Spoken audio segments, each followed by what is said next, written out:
வணக்கம். கிண்டி சுவாமிநாதன்.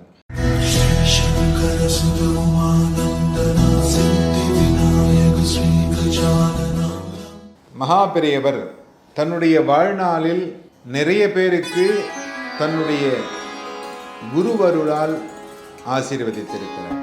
மகாபெரியவர் நிறைய பேருக்கு வழிகாட்டியாகவும் வாழ்ந்திருக்கிறார். மகாபெரியவர் ஒரு முறை ஒரு கிராமத்திற்கு அழைக்கப்பட்டிருந்தார்.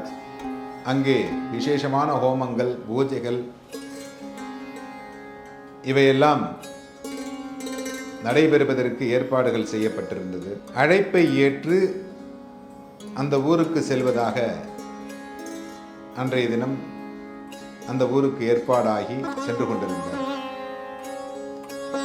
அப்படி சென்று கொண்டிருக்கும் வழியிலே இந்த கிராமத்தில் இருக்கக்கூடிய அருகாமையில் இருக்கக்கூடிய மற்றொரு கிராமத்தின் வழியாக இந்த கிராமத்திற்கு செல்ல வேண்டும்.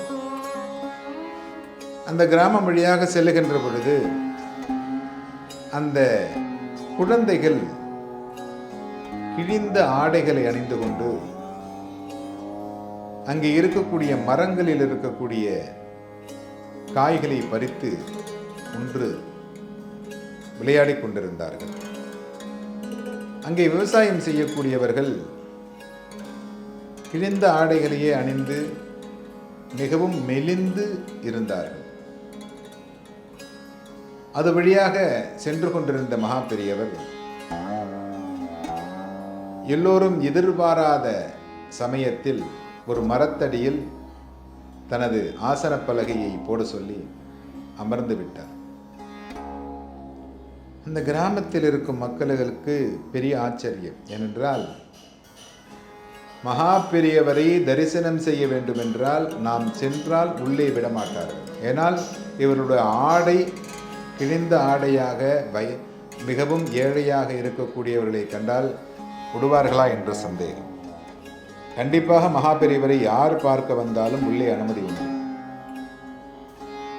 அது மகாபெரியவருக்கே தெரியும்.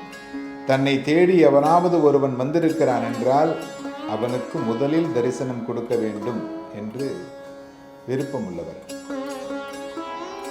அந்த மரத்தடியிலே அமர்ந்தவுடனே அந்த கிராமத்தில் இருக்கக்கூடிய அனைத்து சிறார்களும் பெரியோர்களும் பெண்டியர்களும் வந்து அவரை தரிசித்தார்கள்.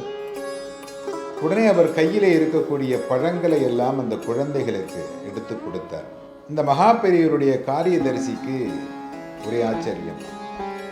நாம் இன்னும் 2 கிராமங்களை கடந்து சென்றால்தான் அந்த பூஜை நடக்கும் கிராமத்திற்கு செல்ல முடியும். அதற்கு இன்னும் ஒரு சில மணிகளே இருக்கிறது.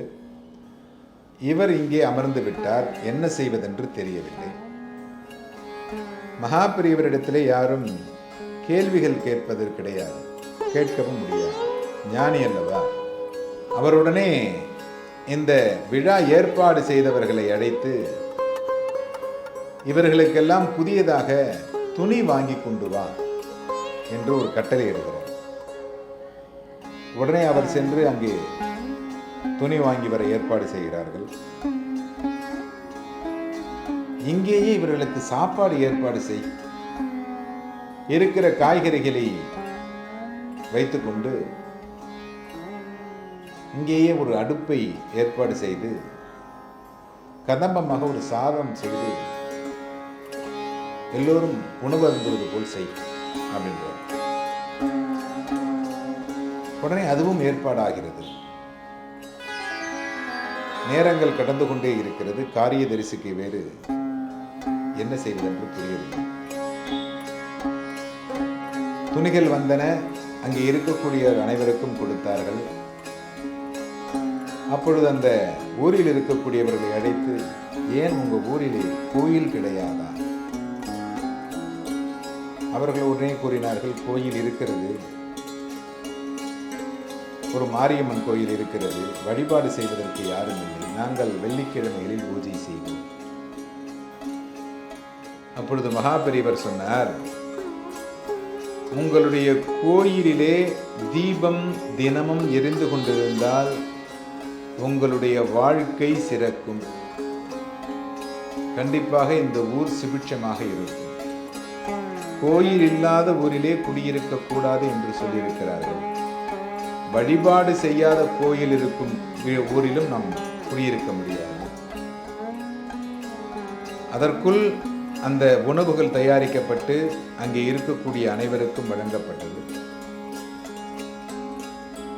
மகாபெரிவரிடத்திலே சென்றிருந்த காரியதரிசி, ஐயா புறப்படலாமா அப்படின்னு கேட்கறது. என்ன விஷயம்? இல்லை, அந்த ஹோமத்துக்கு போகணும். இதைவிட நமக்கு பாக்கியம் இருக்கிறதா? இவர்கள் சந்தோஷப்படுவதுதான் நமக்கு முக்கியம். அங்கே ஹோமங்கள் நடந்து கொண்டே இருக்கும். அதற்கு நான் செல்லவில்லை என்றாலும் நடந்துவிடும். ஆனால் இந்த இடத்தில் நான் இல்லை என்றால் இதெல்லாம் நடக்காது.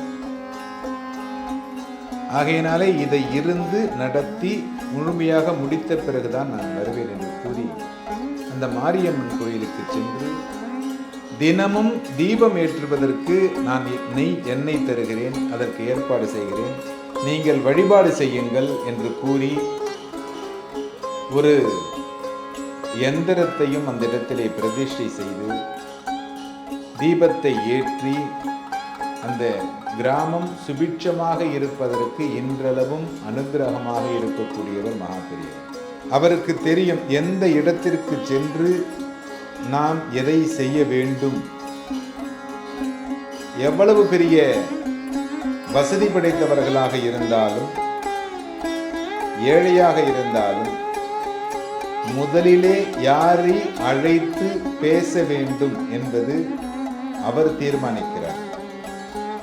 யாருக்கு பிரச்சனை அதிகமாக இருக்கிறதோ அவரை முதலிலே அழைத்து பேசி அவருக்கு ஆறுதல் கூறி